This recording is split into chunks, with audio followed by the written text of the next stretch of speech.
But you knew that already. Yeah. Honestly, I showed the first thing was. I've always wanted to be able to say this. Can someone ask John Barrow to shut the fuck up?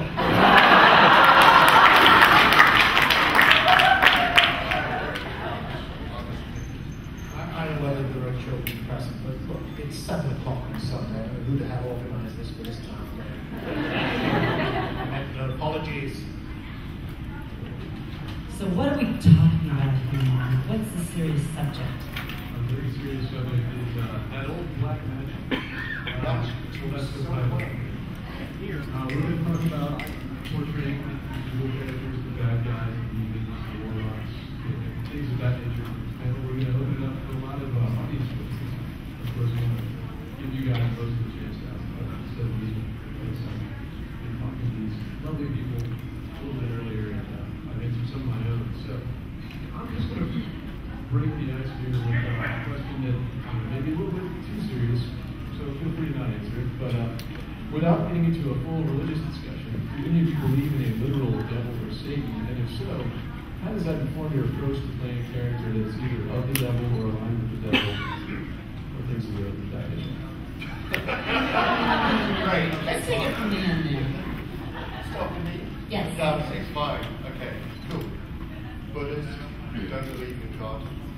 Evil had a 3-hour, 4-hour editorial discussion in a magazine I was with, a Buddhist magazine I was working on. What is evil? As far as I'm concerned, when somebody tries to put somebody down. Evil is when politicians, whatever, just basically try to say, my group's better than your group, you're wrong, you're evil, you're disgusting. The moment any human being says to another human being, you're less than, that is evil. That is evil. There are some so, F word God. We do not believe in, I have no time. Yeah, fish word God. Yeah, so fish God. Yeah. I believe in it. Sorry, it's the minds of men, really. So, yeah, that's my serious answer. God, what? Yes, so that was my answer. My answer is no. Unless he's being paid money.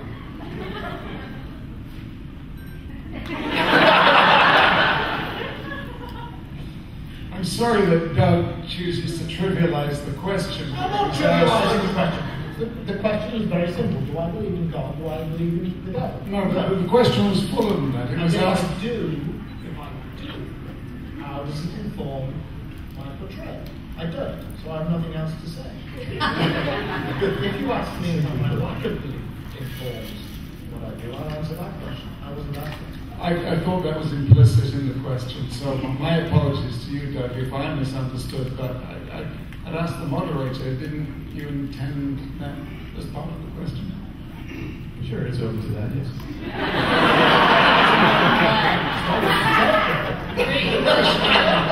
Can we rewind the tape?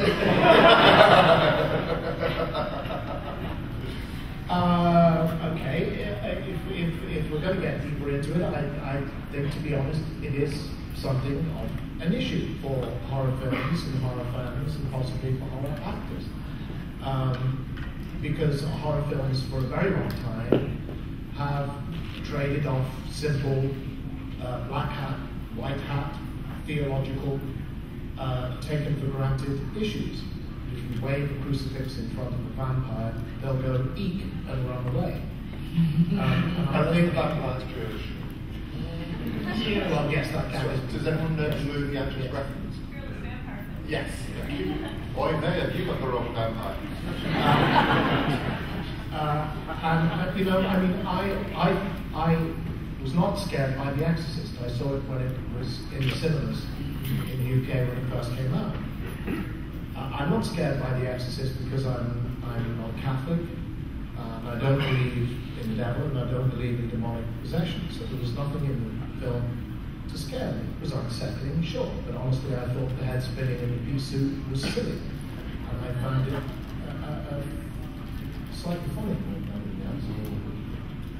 That said, as somebody who was raised in a very religious household, steeped in religion myself and the Bible, it took a long time to be able to say to myself that I was at least an agnostic before coming to the realization that certainly in terms of strict Christian theology, it is all an utter nonsense. That it informs how you watch things, but there's a metaphorical landscape, a symbolic landscape to be explored. I've always said I'd get on much easier with Christianity if it would accept that it's an imaginative thing, it's a symbolic process that they're dealing with, that is much, much older than Christianity, way, way older than Christianity. The every aspect of Christianity is stolen from things that predate it. But it won't do that. It insists that it is literal truth, and that's the point at which I walk away. In terms of Hellraiser, how it would have affected my performance, Clive was very careful not to make the hell of Hellraiser a theological Christian hell. And there is no devil in Hellraiser, and nor is Satan ever referred to. So it was a quite different thing. Hell, again, in Hellraiser is a metaphorical idea that I think the line is actually there in Hellbound, I think. When Kirsty is looking for her father in hell, he is in his own hell, says Pinhead, just as you are in yours. The idea is that we all create our own hell for ourselves, either while we're alive or when we're dead. Is that okay? That's a great answer, Doug, and I respect you for it. Thank you.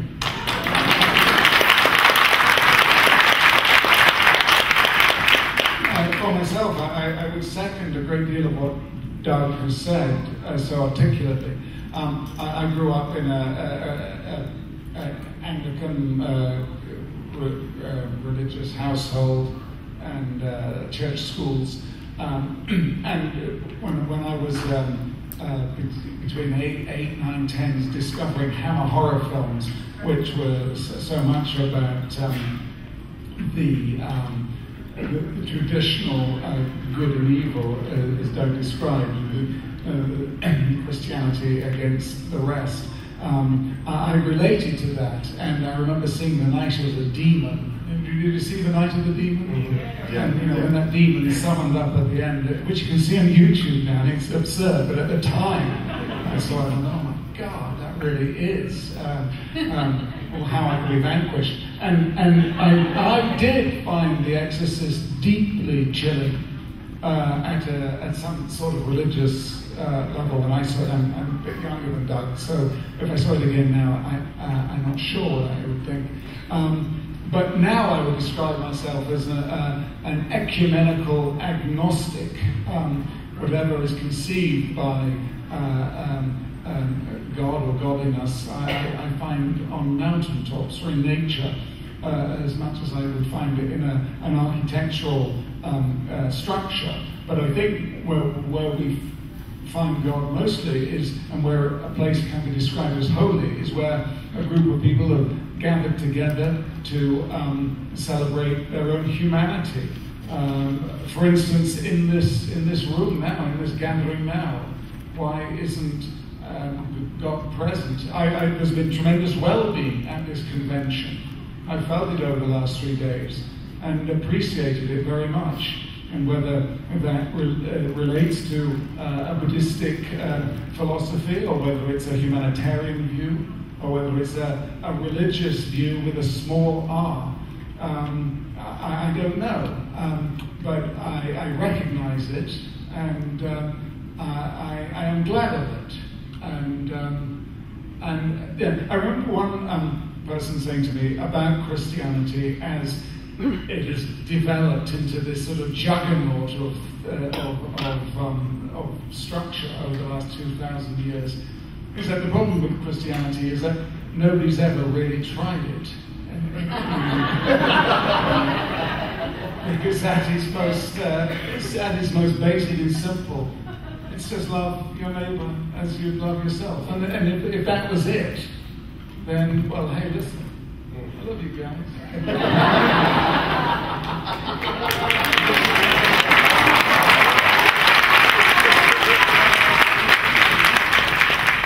Well, I can't really outdo 3 Englishmen. It would be really hard. But I don't believe, and I never have believed in, the devil and the gods and all that. I was never brought up in that. And The Exorcist did not scare me at all either. In my portrayal, when I have to play a demon or a zombie or whatever it is, I just think of evil or good, and I don't really think of it as God and the devil. That's how I portray my characters, like that.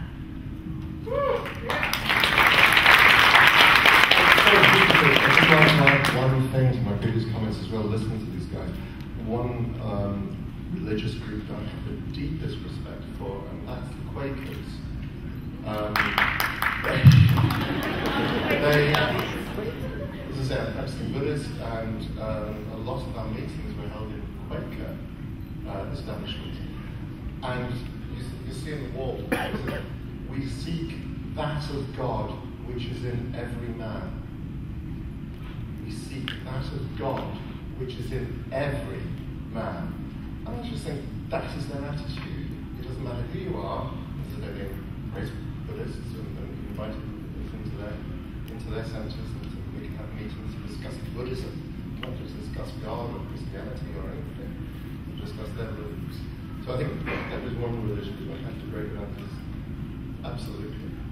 Like what Julian was saying, this room, I said, you'll find evil in every human being, you'll find good God in every human being as well.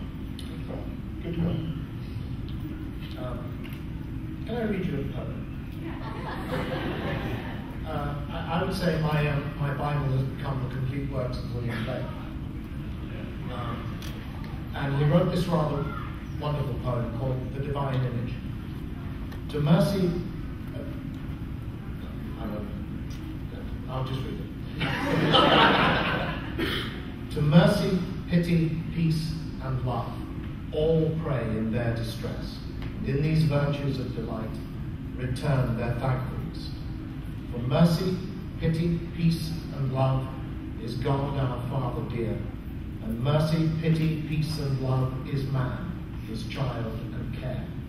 For mercy has a human heart, pity a human face, and love the human form divine, and peace the human dress. Then every man of every clime that prays in his distress, prays to the human form divine, love, mercy, pity, peace. And all must love the human form, in heathen, Turk, or Jew. Where mercy, love, and pity dwell, there God is dwelling too.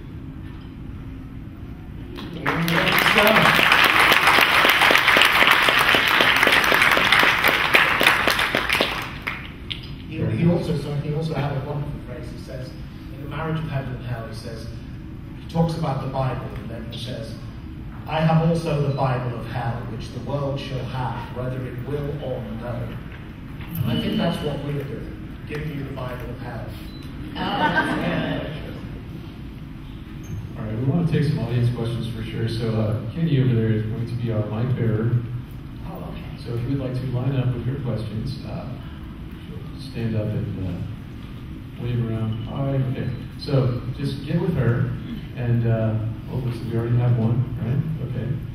And I have to make the following disclaimer: don't ask for any requests. Just make sure these are questions. You can't get a hug. You can't come up here. We have to say that. Oh, that's nice. No kisses. But yes, otherwise, the questions for any of these people up here, and it doesn't necessarily have to be about black magic or Demons or Sorcery, anything that they've done. Or whatever.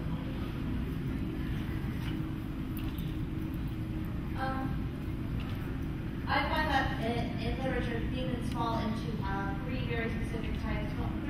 Ones who attack you physically, try to do you physical harm, spiritually, try to make you give up everything you personally believe in, and try to warp you into something to worship them instead, or mentally, that try to steal your own free will and turn into the vassals of the demon. Which one do you think is the most threatening? The mental. Can you just give me the three again? Sorry, because that's Are we fascinating. talking in life or in the movies? Movies, literature, anything. Okay. Physical, try to do you physical, bodily harm, kill you. Pieces, yeah. Spiritual, try to tempt you and make you give up everything you believe in. Tempt you, worship demon, Satan, demons. Jesus on 40 days, yeah. And mental, that try to deprive you of your own free will and turn you into vassals of the demon. Which one do you think is the most threatening? I would say mental, because if you don't have your mental facilities, everything else is open and flings like a floodgate of everything there. I would say physical, because if you're destroyed, if you're physically destroyed, then there's no chance for your mind to overcome the assault on its faculties. And ditto the third character. At least if you're still in one piece, you have the chance to fight the good fight for your own integrity.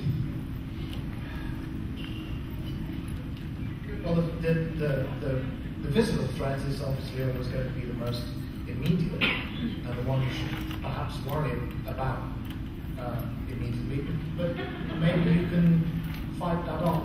I suppose the most interesting ones are the mental ones, the Mephistopheles characters, who insinuate themselves into your good graces first, and flatter you, and promise you an awful lot of wonderful things. And then, of course, traditionally, you find that in the process you've sold your soul to the devil, or whatever it may be, and it's too late to do anything about it. Or in the monkey's paw, the notion of fate, where you be careful what you wish for, just might happen. So in the monkey's paw, people get their wishes come true, but not in the way that they expect.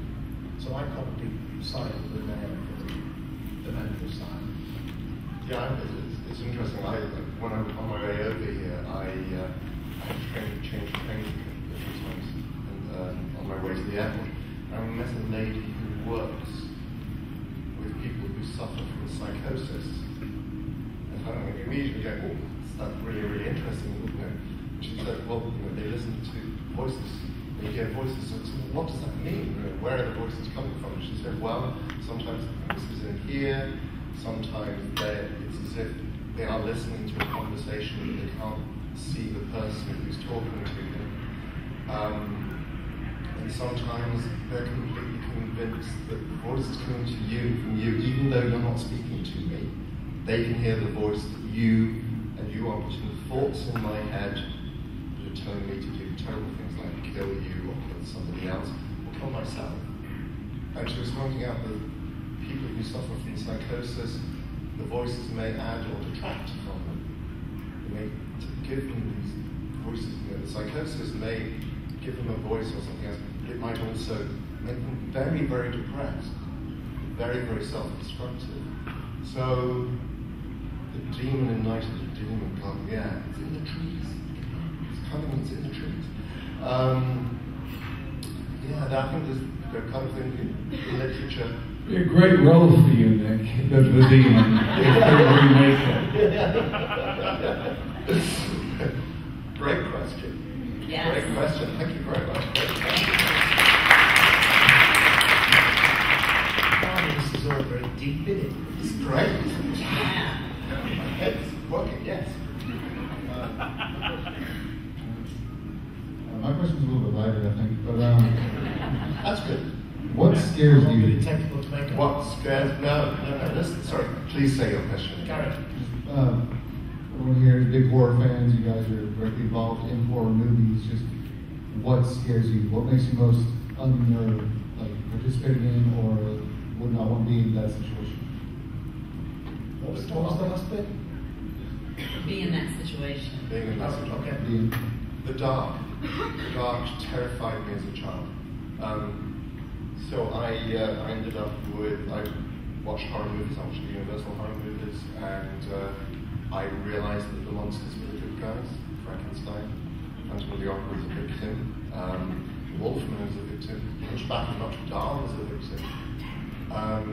So anyone remember the Aurora model kits? Yeah. Yeah. They had glow-in-the-dark ones. Yeah. The hands, you have the Wolfman where his head glowed in the dark in his hands. So I was scared of the dark, and I thought, well, the monsters are the good guys, and they glow in the dark. They seemed really kind of cool. So I had 3 of them at the end of my bed, so that when the lights went off in the night, I could see these guys, and they were the monsters that were protecting me from the dark. Now, when I say I was scared of the dark, I was seriously actually grew up in Sussex. I'm getting goosebumps now as I tell you this story. I had to walk from like there to there. When did this take to there to get across from my bedroom to the lounge? And I had to dare myself not to turn the light on. And I just take this up until my early 20s. I was doing it. And so yeah, it's the dark and the things, that little voice that's in the back of your head telling you that you might be in the dark. Come and get you. Yeah, dark.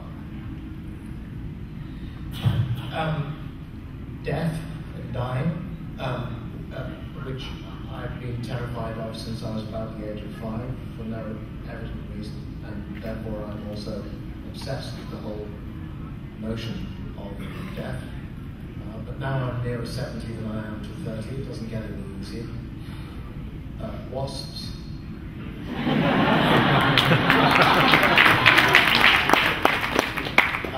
They don't do anything. Bees make honey, fun, love bees. Bees are good. Wasps just, they're just the booty boys of the insect world. And I've always wondered why, when so many beautiful animals on the planet are threatened with extinction, why the fuck not wasps?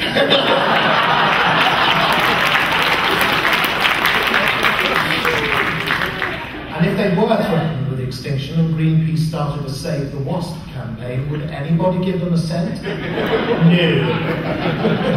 Leave wasps and don't let the door bang you on the ass on the way out. And letters from the taxman. Oh, yeah. Otherwise, life is good. Yeah. I just say, on behalf of wasps,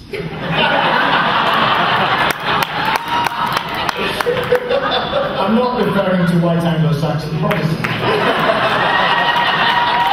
Who do often scare me very, very badly. That's a whole other story. I relate to Nick's declaration about the dark. I was always, as a child, afraid of the dark and would weep in tears till somebody would turn a light on. If I was upstairs in bed, I would have to have the lantern light on, otherwise I couldn't sleep. Not quite until my early 20s, but I still like to sleep with the light on. Or a candle, light a candle, let it burn. In terms of relating it to your question, which was to do with playing in a movie, I think the anxieties I have if I'm playing a vampire or warlock or in the Phantom of the Opera relate not to the metaphysical problems, but simply to the concerns you would have as an actor playing any role, just to do with the integrity of the work you're doing, in terms of the script, the choices you make, and the circumstances which allow you to, which govern how you're able to play the role. I think mine, ever since I got the throat and then drowned, And so I remember as a kid, I used to like hold my throat when I went to bed so I thought nobody could strangle me and abduct me and drown me.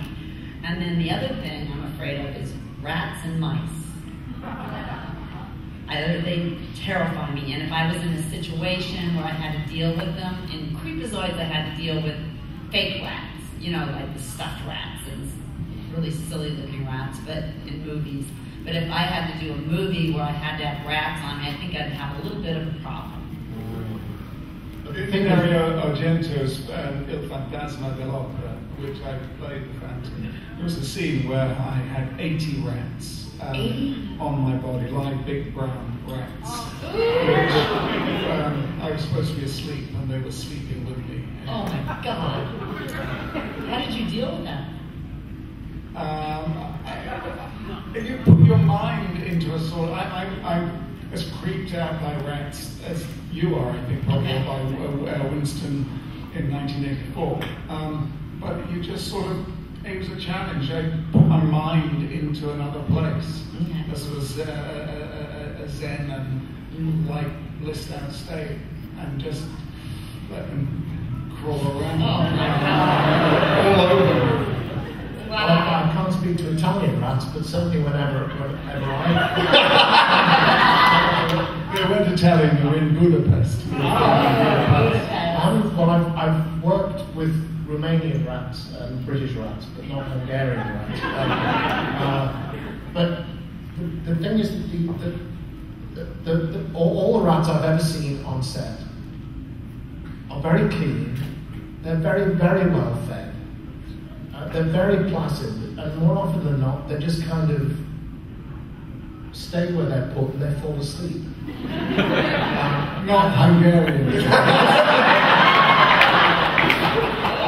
Hungry isn't called hungry for that. They just like the way you smell. But you know, they're usually very placid. And the hilarious thing is they're supposed to be mean and nasty rats, and half the time on set, my experience is taken up with trying to make these rats be somehow scary, and you know, they're not. No. Not the Hungarian ones, though, I guess. That kid's different. Yeah, different rat. Thank you. Thank you. Thank you. And the camera would be looked after much better than the actors.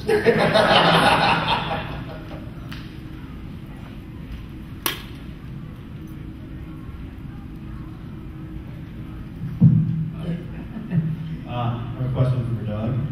I just want to know what it was like to work with Cradle of Filth. If you're a fan of their music or not. In what, sorry? I want to know if you're a fan of the music or not. Take the first part of the question first. I sort of vaguely knew Danny already. I like Danny. I think he's a great performer, and I like his writing. Very simply, I got a phone call from Faye Wolven, Cradle's manager. Danny was wondering if you'd like to contribute some spoken vocals to Midian. There's not a great deal of money involved. I said, sure. So I drove, they had the studio down near Danny's home in Battle in Sussex then. So I drove down, spent a day with them, which was great fun. And then they asked me to do the same for the next album, which was maybe Nymphetamine. I'll get the order wrong. And then Thornography, same thing, phone call, would you? Yeah, sure. And then Godspeed on the Devil's Thunder, the Gilles de Rais movie, which I actually recorded in Danny's house in Ipswich in Suffolk. And I've had a lot of fun working with them. Indeed, I was suggesting that they should be changing their names to Doug Bradley and Cradle. They were clearly becoming my backing band. Yes. Somebody told me they were refused entry to the States this year. Is that right? I don't know. They had to cancel their tour. That is Am I a fan of the music? I think Cradle are among the best at what they do. Can I put it that way? Yes. No, heavy metal, death metal, thrash metal, speed metal, industrial metal, metal. No, I kind of parted company with all that when Led Zeppelin started getting stupid in the 1970s. And never went, and Deep Purple the same. I mean, I was a big fan of bands like Cream in the 60s and Deep Purple in the 60s, early 70s, Zeppelin when they started, and then it all disappeared up its own arse, and I kind of lost interest in rock and roll until the second greatest band ever after the Beatles, Mr. Sands was referencing at the top of this, came along and saved my life as far as I was concerned, which was the Clash. The Clash, fuck the Sex Pistols, very dull, but the Clash, the Ramones and the Damned and the Stranglers and Susie and the Banshees and Elvis Costello, suddenly rock and roll is alive for me again. But heavy metal, no, sorry. I know I'm a great disappointment to my fans. There it is. I'm also a fan of country music. That's it. I'll leave now.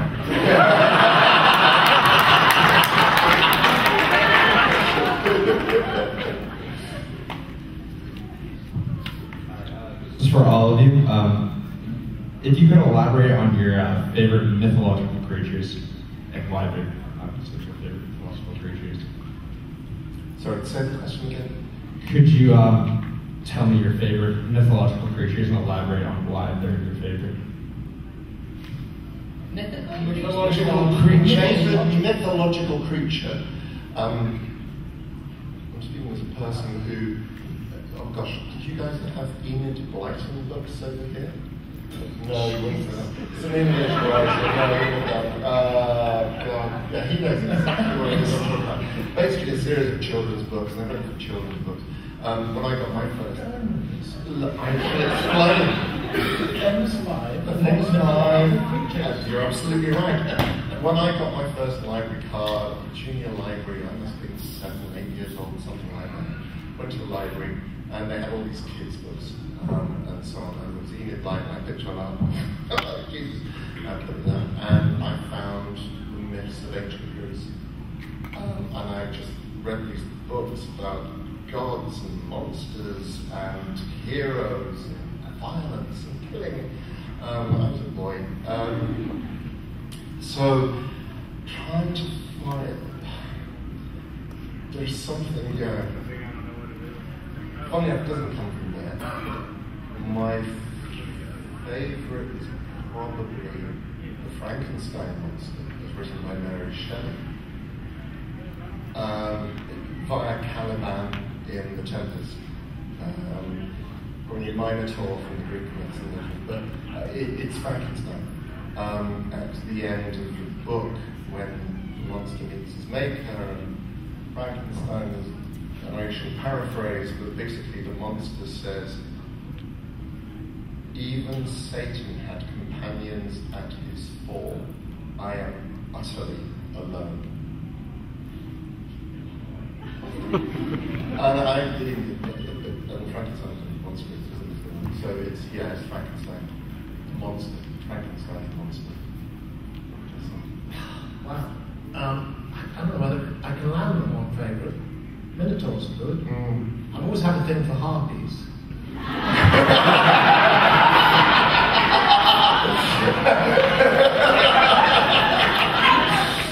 Where are you going with this? They have naked breasts, so that's good. Cerberus, the dog that guards the underworld, is always pretty funky. And I'm not a fan of dragons, but the idea of the Hydra, the 7-headed monster, and if you cut off one of the heads, 2 heads grow in its place. It's always a rather scary notion. Like Dragon Yes, no offense to dragon cons. When I was a boy, I read the Greek myths too, and Medusa always alarmed me terribly. And I would, if I saw a woman in the street in the town where I lived who had anything remotely like corkscrew hair, I would cross the road for fear of being turned to stone, you see, should I catch her eye. So I suppose Medusa was the person who alarmed me most, and I saw myself as, and Pegasus, the horse which carried Perseus, was an animal, a creature, this winged horse, which I revered, which delighted me. I was going to say Medusa also. She really influenced me a lot. It was like, when I was in my 20s, man, I got those guys to turn to stone.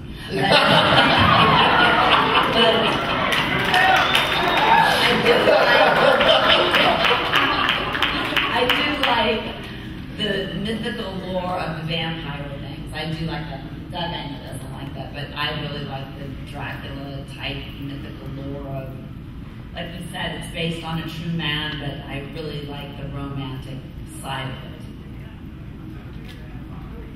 Cool, thank you.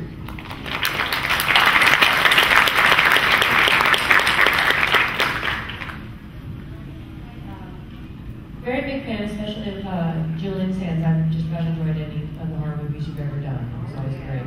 But since we have so much fun watching you guys play villains, what was the most fun part for you to be one? What did you have the most fun doing, playing the bad guy?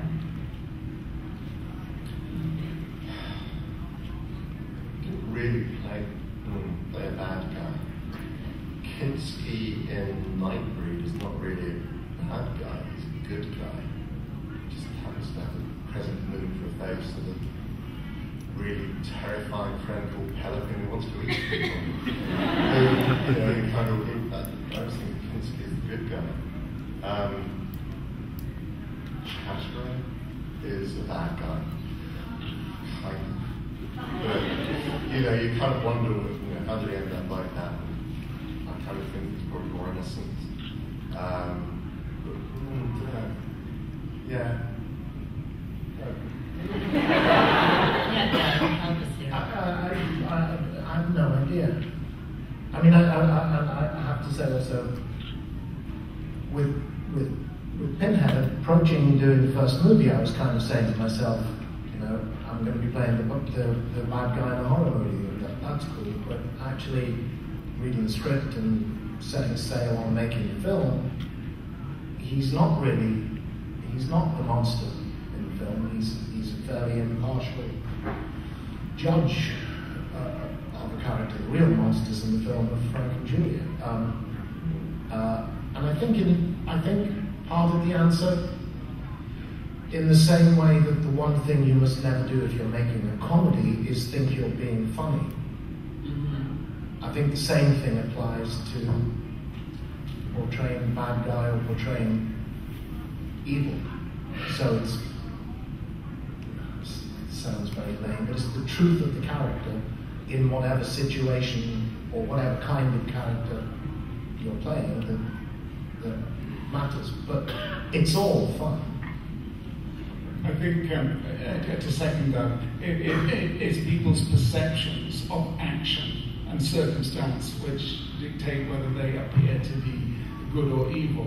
But certainly, I think when I played Warlock, there was no question. He was out for a bad time and on a revenge mission. And I think he really announced himself when he arrived in the 20th century and saw that sweet young man and gave him a kiss and bit out his tongue. And just for sheer delight, spat it into the frying pan. And I think that doing that little vignette gave me great personal pleasure. Because it amused me so much. And whereas Doug is right, if you're playing bad, you don't think that, just play it. But I couldn't help but but take tremendous relish in that moment. And I had this artificial tongue in my mouth when I went to kiss the actor. And we did many takes because I couldn't help but kind of have fun with him a little bit. With his tongue. And so somewhere there's a reel of outtakes which would be wonderful on YouTube. Although the laughter around the set would dispel any kind of demonic tension. I think something else Doug said is that if you're an actor, however serious, however profound the material and the character and the context, it's always important to remember to find the fun in the experience, and however dark, it's an enormous joy to be an actor and to be acting, and that gives you an energy and a purpose which is after decades of work between us is undiminished. That's good. I always have a great time when I get to play the bad characters because I went through such a long stretch in my career where I was the victim and screaming and falling and being taken by the killers and things like that. So now I love playing the bad characters because those are the ones that are remembered. When you say, I played this person in this movie, they'll remember because bad is always remembered, whereas the good girl or the good guy is not remembered, but the bad person is always remembered. Very interesting.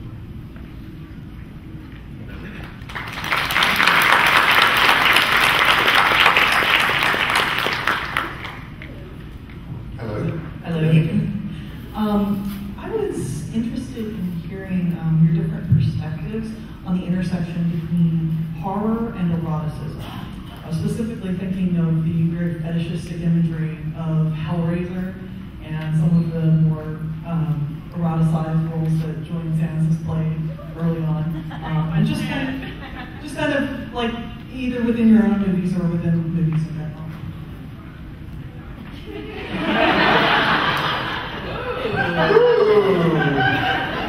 I have all eternity to know.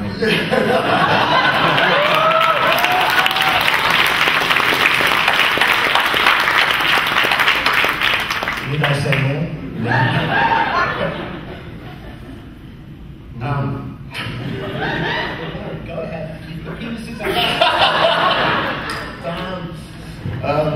Yes, I can always hear on Friday. It's really difficult. I think one of the things, one of the reasons that Hellraiser struck a chord was the sadomasochistic nature of the eroticism. Frank's farewell scene. Jesus wept. Bizarre. And I think there is something dark in many people. The fact that certain people go out and explore that consensually is exciting. It is very exciting. I think that's what Clive really managed to bring to the screen in that. Yes, and I'll stop there. I think the combination of eroticism with the horror genre, it isn't a new thing. I mean, Bram Stoker or Mary Shelley and Edgar Allan Poe explored this sort of the sexual allure of the dark arts in a way which turned on the 19th century. I mean, literacy, readership. Once the Gothic novel, the Gothic genre was developed, I mean, the bite on the neck of a vampire, who's never had a hickey. Sorry. Just lowers the fucking tone all the time. Trying to have a serious conversation. But he's right, of course. I mean, it's sort of, it's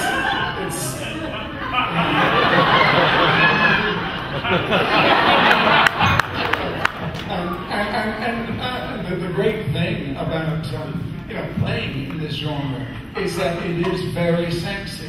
The outfits we wear, leather is usually a component. The fitting, the kind of the predatory strutting. It's incredibly fetishistic. You think about the pit of the pendulum. I mean, so I was doing a panel yesterday about Smallville, which was that these questions didn't come up, but but I was asked by an audience member, what were what sort of gifts did we receive from fans what arrived during the post, and I think Alison, who played Chloe, said, well, she once got a bunch of flowers, and John Glover once received a box of chocolates. Well, I've got a trunk full of women's lingerie, which I've accumulated over a couple of decades. You kept them. I was never certain about whether I was intended to wear this lingerie, or whether it was just a sort of a token to be hung on the tree as a sort of totemic symbol. And yes, I kept them because frankly I didn't know what to do with all this stuff. I wasn't sure too whether it were becoming useful. Anyway. I knew one day I'd hang out with Doug Bradley and be able to pass it along. So that may well be what happens. But this was a lot of this arrived at the time of Warlock. And I did a film of Phantom of the Opera and A Tale of a Vampire, this Japanese-directed vampire film, which was much more Edgar Allan Poe in its origins than Bram Stoker. I don't know if any of you have seen it, but its use of imagery and stillness and blood within the vampire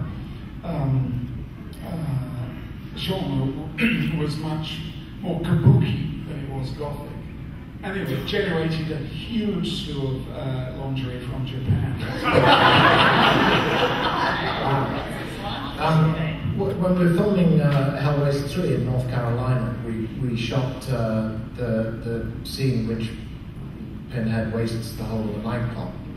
And it was a night shoot, and there were a lot of extras. When we wrapped, the producer said to me, look, the extras have been here all night, and most of them aren't being paid. Most of them have been here because there's a chance they might have been in the shop with you. And there was a kind of bar area that they'd set up with coffee and tea and breakfast. Would you mind just going to spend some time with them? I said, not a problem. So I took off the Pinhead jacket and skirt, pulled on a pair of jeans and a jacket over the leotard thing I wore underneath the costume, and still had the Pinhead makeup on, and set off towards this area. Two extremely beautiful women appeared at either shoulder out of nowhere, and one of them whispered in my ear, we were just wondering what it would be like to have your babies. And I said, oh, well, the first thing you should know is that the pins go all the way down.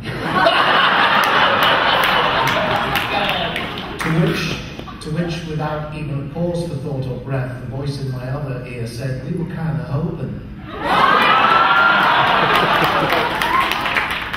The filming of Hellraiser 3, I was also given permission by another of the producers to market the Pinhead Arouser condom. It'll tear your whole apart. I may get round to it one day. I yield to Linnea Quigley. Wow, I forgot the question. But are you do you like to get whipped or do you do the whipping? Yes. Observer and interested. Oh, okay, yeah. And thank you, Julian, for the image of you now in the flash. I appreciate that. Transport that back to my 14-year-old self. I really liked it. Ooh. I'm glad you did. Thanks for that question.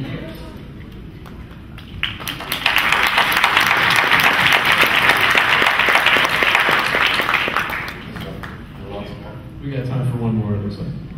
Playing all these characters, all these dark characters, it's really hard to switch it off once you guys finish. This darkness that people that say you guys are doing every day for a couple of months, does it affect your personal life when the shooting is over? Cheshire did, but that was the physical. Said before, I couldn't hear, I couldn't speak, I couldn't see. It's do that with your hands. And I have hearing problems anyway. So that sound of the sea. There were 3 days where they were going to film the ending, and I was in the makeup for 8 hours for 2 days. They didn't film me on those 2 days, so I had to do a 3rd day.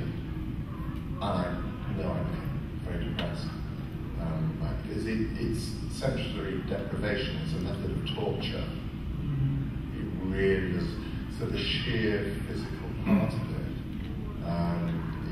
it was a definite hangover from that. But hey, you do this. You're an actor. Stop whinging. Get on with it. No, I think I would tend to say I very much leave the work in the office. The character begins on action and the character ends on cut. I can't do the thing of, I'm no Daniel Day-Lewis. You're not going to find me staying in character all day long. And I find it very annoying to work with actors who do that, to be honest. Maybe it's because my origin was in theatre. In theatre you get used to it. You step from the wings on stage and you're in character. You're in character while you're on stage. You step off the wings, and the first thing you're saying to the stage management team is, what's the latest score in the football match? And you switch it on and switch it off. And it's interesting that so many of you come, particularly here, so many of you come to me and say, gave me my first nightmares. Gave me my first nightmares. I couldn't sleep for a week. I had so many nightmares. I've never dreamt about it once. Ever. Never. The only thing I had was a similar physical thing, and it was a result of having the latex glued to me, to my skin, and of having people. Your process wearing makeup is people doing this to you all day long.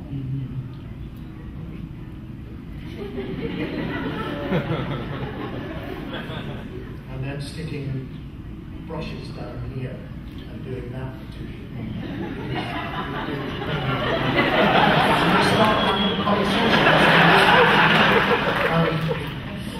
I can remember lying in bed after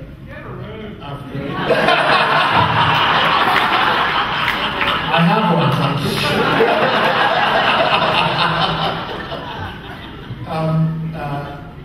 And having this strange kind of rippling sensation going up the skin on my forehead, which I think is just my skin beginning to breathe again, because this is the only bit of my head that can breathe, as it were, is that bit. Everything else has glue in the pores of the skin. And that the day after I filmed, I was very aware of my defensive space, didn't like people coming too close to me. But in terms of the character getting into my head, they say we bring something of ourselves to every part we play, and we take something of every part we play away with us, God help me. But no, the work is the work and life is life, for me.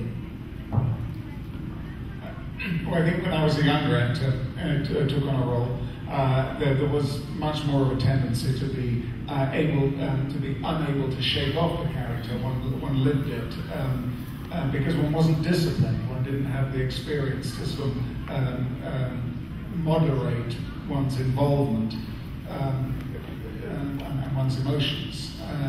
But with experience and with time, everything becomes much more regulated and filtered. And I'm not sure that everything for me starts with action and ends with cut.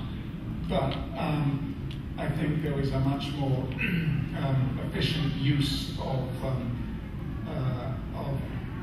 my energy in terms of maintaining a character when I work. Now, in terms of the subject matter, I always find that when I'm working on material which in some way explores the dark arts, where there is a sort of flirtation with, getting back to the theme we had for the evening of black magic, I find I have to be very wary that something doesn't creep up on me and linger, something shadowy and distracting and dangerous.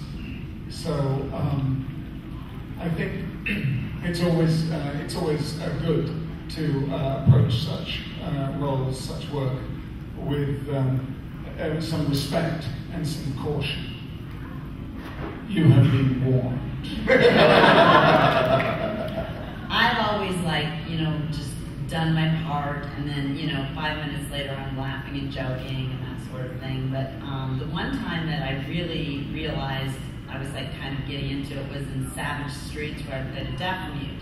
And I actually took earplugs and went around, during the day just to see what it would be like to be deaf, and just concentrate on having to watch the mouth and learning sign language and that sort of thing. So I kind of took that a little bit home with me because it was such a different part to play.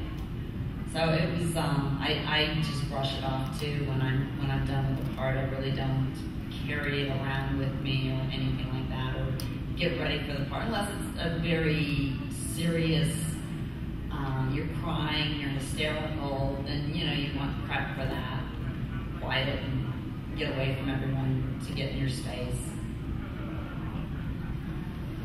Okay. Right.